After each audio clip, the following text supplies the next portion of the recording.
Hey guys, how's it going? Masterbucks here. Welcome to another episode of the Arsenal Career Mode in FIFA 18. This is episode 4, and it is also the final few days of the first transfer window. I still have some transfer business I was hoping to get done, but the thing is, it's going to get pretty tight, and it's also going to get a little bit confusing, or it's basically, let me show you. If you watched my previous episode, if you missed it, then I definitely recommend you go back and take a look at it. But basically, I mentioned that I wanted to sign a younger right back and a younger left back to sort of be reserve players for the current starting 11 left back and right back that I have. So I'm thinking about getting like a right back, but I'm definitely thinking about getting a left back. That's the priority fullback position that I want sorted and want to make a signing for. So these are the two players that I've got currently in the shortlist. And as you can see, we don't have any information on any of these players, and we literally have less than a week until deadline day. I'm still going to advance, and hopefully we get some sort of information on them before I jump right into it. But we have Sessegnon, we have Cucurella as well from Barcelona B, who's only got a $3.5 million release clause. I don't even know what he's actually worth, but it may as well just be worth it just to buy his release clause straight up, but still whatever. And then there's also Kieran Tierney, or Tierney right now, from Celtic, who I might also want to go for as well. I definitely want to get a new younger left back in, and also hopefully a right back if possible. We've got Hakimi here right now, and maybe I might just go for a player like him, for example, who is both a right back and can play at left back as well. Like, obviously, you can see there. Kelvin Amianadu is another right back there, and Trent Alexander-Arnold is a player I will definitely want to pick up at some point in career mode. He's the other right back player that we could get. So far, I think it's just Hakimi that can play on both the right back and left back positions, at least when it comes to their preferred. But I'll double check once again with the left back. Sessegnon can't play at right back, Cucurella can't, and neither can Tierney. Okay, so it's just Hakimi. That being said, I still really do like the look of a couple of these left backs. Still, however, I'm going to put it off because this huge game that we have coming up against Liverpool away, I want to get straight into that one. And of course, we know how it went in real life. Unfortunately, Liverpool absolutely battered Arsenal 4-0. Unfortunate for Arsenal fans everywhere, that is. But I just need to try to reverse that awful 4-0 loss that they got in real life and try to pick up 3 points in this game and really get the ball rolling once again. I did have a pretty poor start to this season, unfortunately losing on penalties in the Community Shield, getting beaten by Leicester City. I was genuinely concerned for the start of our season, but then we bounced back with a massive 6-0 win against Stoke. Then again, this is Stoke compared to Liverpool, so I'm still not exactly overconfident going into this game. I'm still cautious. I definitely know I'm not going to be able to beat Liverpool 6-0. I'd be shocked if I do, but I want to put in a solid performance and try to get the win if we can. We're playing in the rain. We're playing away. It's stacked against us, but we do have a fully fit starting 11, except for, of course, Mertesacker is still in for the injured Mustafi, but that is that. Come on. Alright then, we are not going to let what happened in real life happen here. If we lose, I'd like to lose honourably. If we draw, at least it's a point. But the main thing that we're going for here is that win. And really, I'll be disappointed with anything else. I know it is Liverpool, I know they're a good side, but I still want that win. What did I say after the Community Shield? Ruthless. I need to be ruthless for the entire season. And even if I then lost the following game 2-0 to Leicester City, I'm still going to try to back it up. Alright then, it's Liverpool versus Anfield underway. Great tackle from Xhaka, you know. And then Sanchez, not the greatest of passes to Ozil, but he blocks off his defender. Pass into the middle. This is beautiful, you know. Lacazette still there, 1-2 play. Back to him. Hit it first time if you can, Lacazette. Save! Into the path of Ozil. Within 5 minutes we've scored already. Beautiful start to things. And Ozil tries to time right into the LED board. Mate, please don't snap your neck. I know you're excited. They lost this fixture 4-0 in real life. I thought Lacazette would have scored this. Decent save from Karius. Unfortunately for them, it goes right back to Ozil, who has 4 goals in just like less than 90 minutes of football all over. They're really spacing out the middle here. You know what? I like this a lot. And up the middle. Can Ramsey have a shot? Why not? Blocked by Matip. Thought the deflection was maybe sneaking into that near post, but no. I love these this second Arsenal kit too, by the way. Headed by, not happening. Headed away by Matip. Ozil, good footwork. Xhaka, can we get it back to Ozil? Yes, we can. Up the middle. I'm trying to drag some defenders here. Ozil again, off to the right again. Referee! It's a penalty! Oh my God, Lovren's given it away. And now we maybe can make it 2-0 after just 20 minutes. Okay, so recently my penalties have been a bit sus. I have had a lot saved, and I do not want that to happen here. So please. Oh, I think that's just... No! How is that? Too much power! It's less than 2.5. Xhaka shot blocked. I fucking swear. The amount that, I'm too annoyed to even string together a sentence. Good pass away. Oh, this is absolutely tremendous. And then Walcott takes a little bit of a heavy touch, but still has enough time to get his shot off, and it is finally 2. And I swear, legendary difficulty, like I said, has gotten so easy out of nowhere. I know that in my last 2 games, or my first 2 games of the season, I was struggling big time. Now out of nowhere, it seems to have come good again. It was 4-0 in real life to Liverpool. It might be 4-0 the other way in this game. I swear, I feel so good right now, but wait for the second half. Watch it switch. Oh my dearie me. Can't blame anyone on that. I can't blame anything on that except for myself. What am I thinking? Firmino pushing up forward, putting the pressure on, getting in between the lanes, and he's made the interception and finished it at the top right-hand corner. What a fucking terrible turnover. So I pass it to Mertesacker.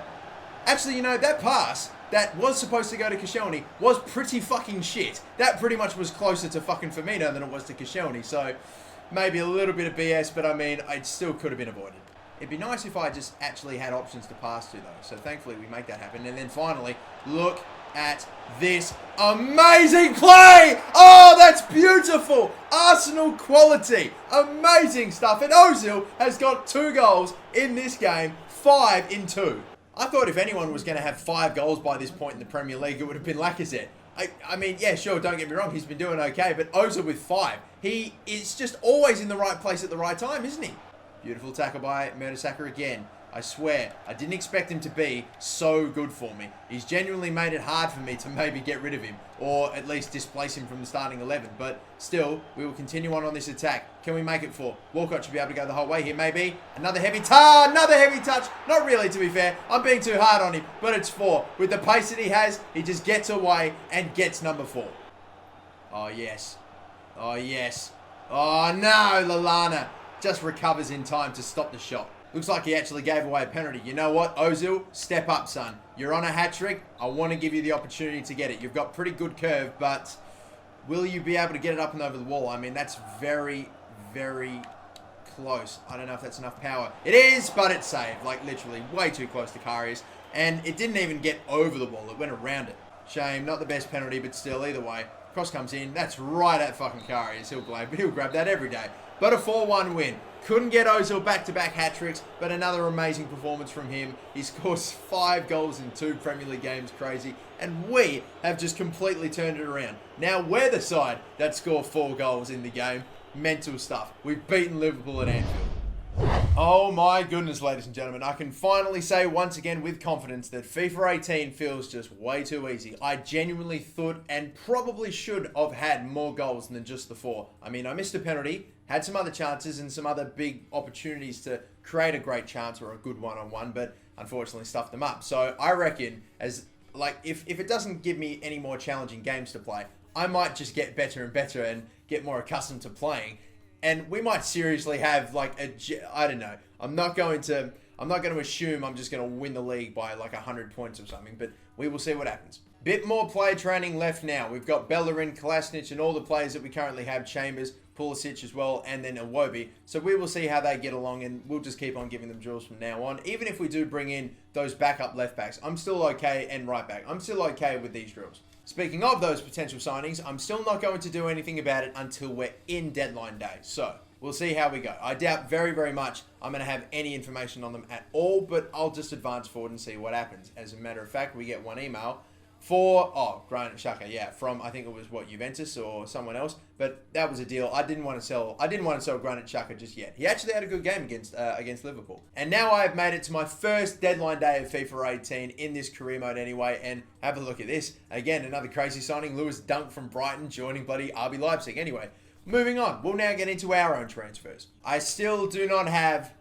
any information on any of the right backs. Oh, except for Ryan Sessegnon, who we do have the value for, and Cucurella as well, which is nice, and not for turning. You know what? I'm pretty happy with that. So I reckon now I'm going to go ahead and make one left back signing and one right back signing. Now, the right back I'm going to go for is Hakimi because I do like the fact that he can play both right back and left back. That is quite convenient. I'm going to approach the buy and negotiate myself. My concern is I'm either going to just send in an offer that's way too much, or I'm going to end up like putting in an offer that's too little, and then Real Madrid are just going to piss off and say, or they're going to tell me to piss off. Either way, we'll see what happens. All right, then, Zidane, let's go. Let's get to business. I'm going to start off with a transfer fee of 2 million. Should I make it 2.5 just to be safe? His transfer, or should I say his release clause is 3 times that pretty much. I'm going to start with 2.5 and hope that that wasn't too low. It might even be over his value. I genuinely have no idea. All right, it looks like they want 3.9 and a 15% sell-on clause. Get stuffed. That's huge, man. Even 10% is like, okay.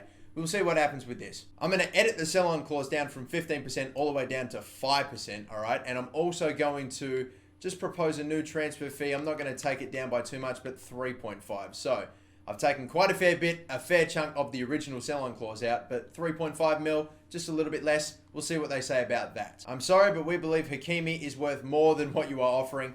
I tell you what, I've never actually just gone beyond this point. I've never counter-offered again after they say we're not willing to reduce his price any further. So much so that I don't know. I'm going to try one more time. I'm going to keep the transfer sum at 3.9, but I want to see what happens if I bump the sell-on clause down to still, I'm going to say even still to 5%. We keep the transfer sum the same. We're not taking that down, but we are still keeping the 5% sell-on clause. Is that not good enough? Are they going to walk out? I'm willing to risk it. Have we fucked up here? Nope, we haven't. That's what I thought. We've got a 5% sell-on clause, and we can now talk to Hakimi about his contract. So let's begin it then. He wants a squad role. All right, let's begin it then. He wants a prospect squad. Okay, let's begin it then. He wants a prospect squad role. I'm happy with that. So let's just go straight ahead and accept.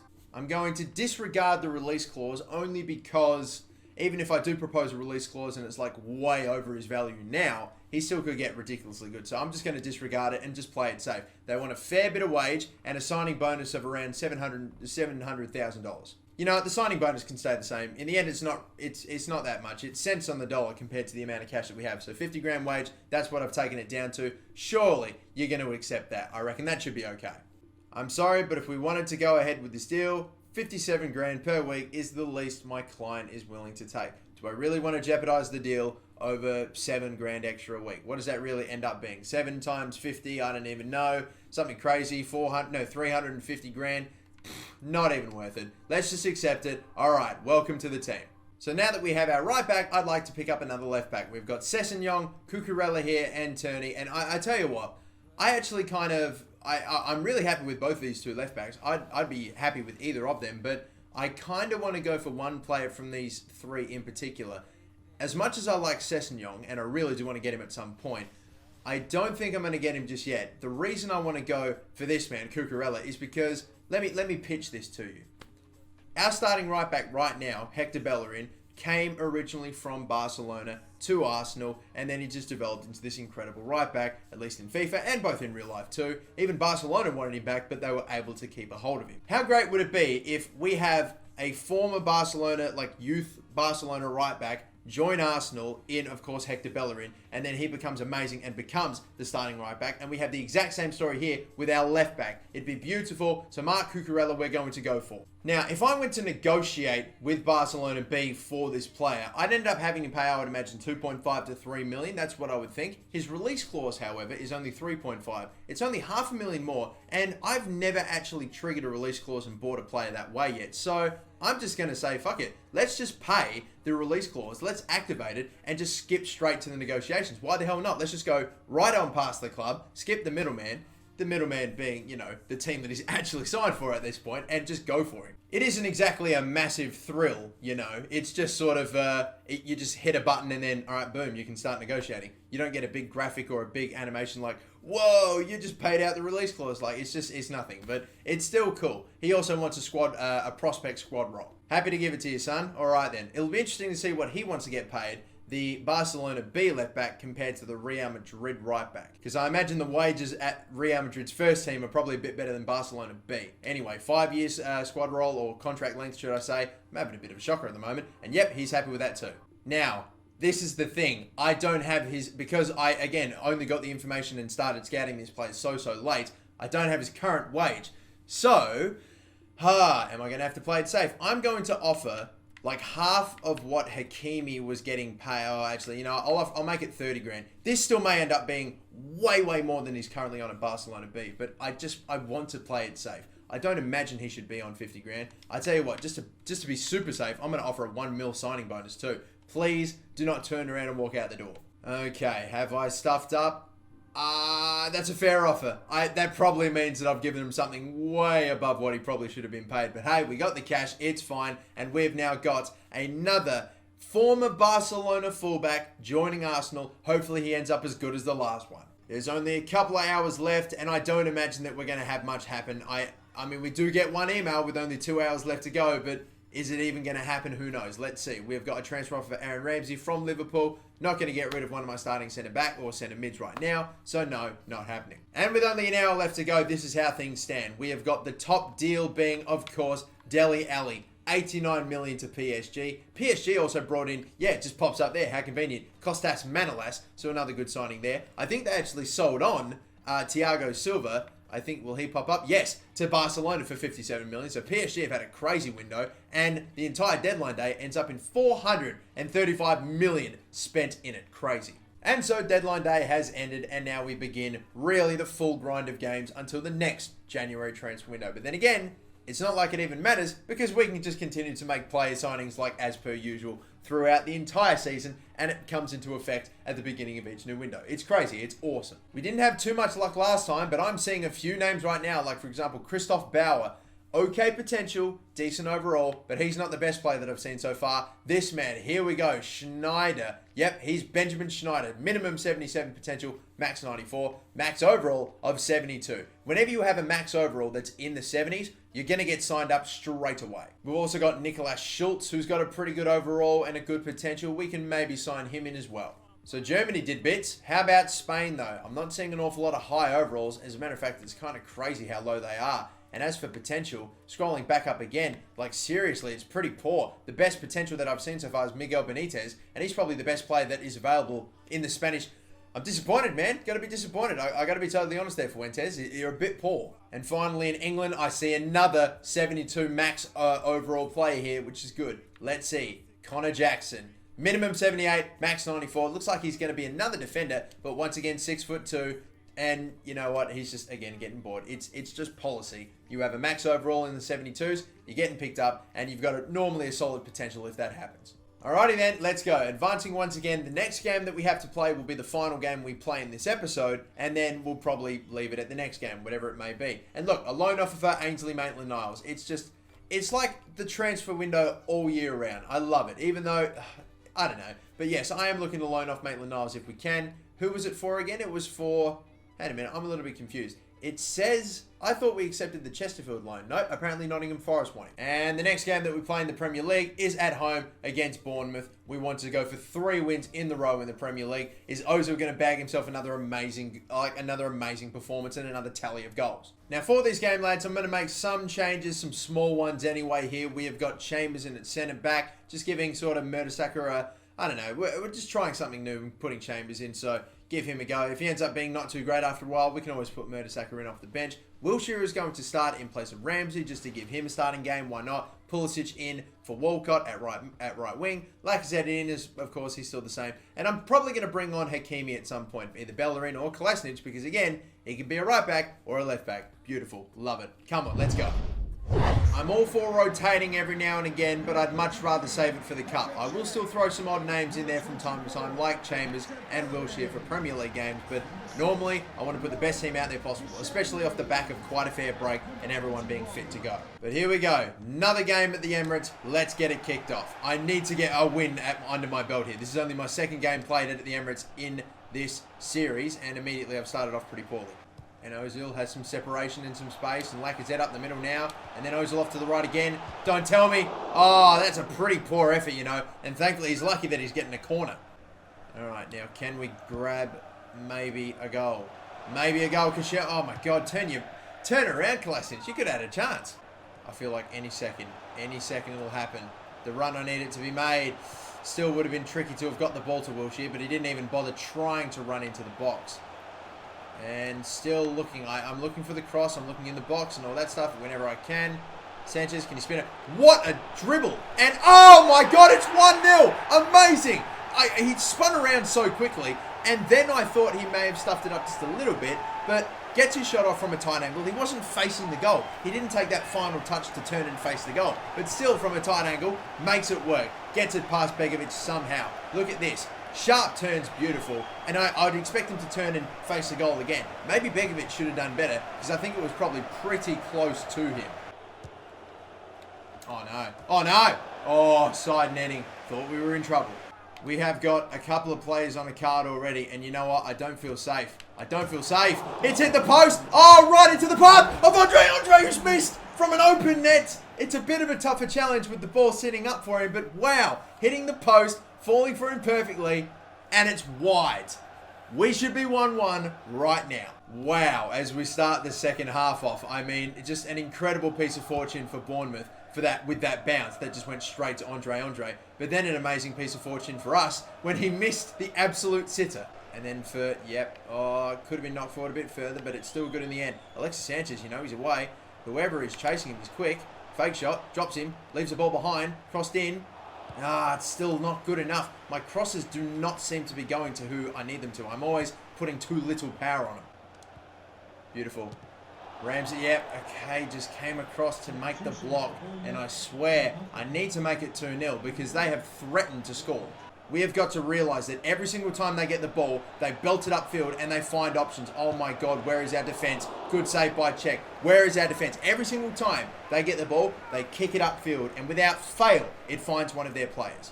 I'm going on ultra defensive for the rest of the game. Oh dear, no one's at that back post. Cech makes another save. The ball's right there. It sits for him. I swear they're getting fucking favours, Bournemouth, with the bloody way that the ball is sitting. The fact that no one was at that back post. I don't set the fucking structure at a corner. He just crossed it in the back and no one was there. Sermon, it's in. Achraf Hakimi, just clear the ball. Clear the fucking ball. Cech grabs it. Let's just calm it down. 3 minutes. I'm going to hold on to this for as long as I can. We'll belt it upfield. And that will do it. Alright, we hang on in the end. I'm starting to sense it. Boys, I'm starting to sense it. We had an incredible run where we beat Stoke 6-0, beat Liverpool 4-1, put so many goals past them. Now it's only the 1 goal past Bournemouth. I can start to sense it getting a little bit more difficult. It's weird, I can definitely feel like I know that there's something going on because I can just sometimes feel like I can win a game 10-0 and sometimes I can just barely pick out points. So, swapping up the drills just a little bit so Hakimi fits in and gets a drill. So, I definitely want him to get up to hopefully mid to high 70s as quickly as possible so that way he doesn't stand out too much with his lower overall in comparison to everyone else in the starting 11 and even on the bench. So, we're going to train him up. Hopefully, he does alright. D, not really what I had in mind. To be fair, pretty much everyone else got a shit rating on those drills as well. That was very disappointing. Anyway, the next game that we have will be the first game that we play in the next episode. Our first Europa League game. And boy, who, what, where? Who the fuck are they? I have no idea. And take a look at this. The player of the month has been announced, and it is Mesut Ozil. Of course it would be. With the amount of goals and assists that he's racked up, I actually want to double check that. He has 5 goals and 7 assists so far this season from 9 games. On bloody fire. 5 goals, 4 assists in the Premier League, if you want to be specific, in the first 4 games. He's racked up 5 goals, 4 assists in his first 4 games. Mental. That's absolutely mental. And really, it's in his... It's not even in really 4 games, if you want to think about it, because he didn't get anything in the first game against Leicester City. There were no goals scored. So really, he's bagged 5 goals and 4 assists in 3 Premier League games, really. Unbelievable numbers. That is Messi-like numbers. That's fucking mental. Whatever. Ozil, please, if you can keep this form up for the entire season, I will be stoked. But until the next episode of the Arsenal Career Mode, guys, my name is Master Bucks. Thank you so much for watching. Don't forget to like and subscribe, and have a good one.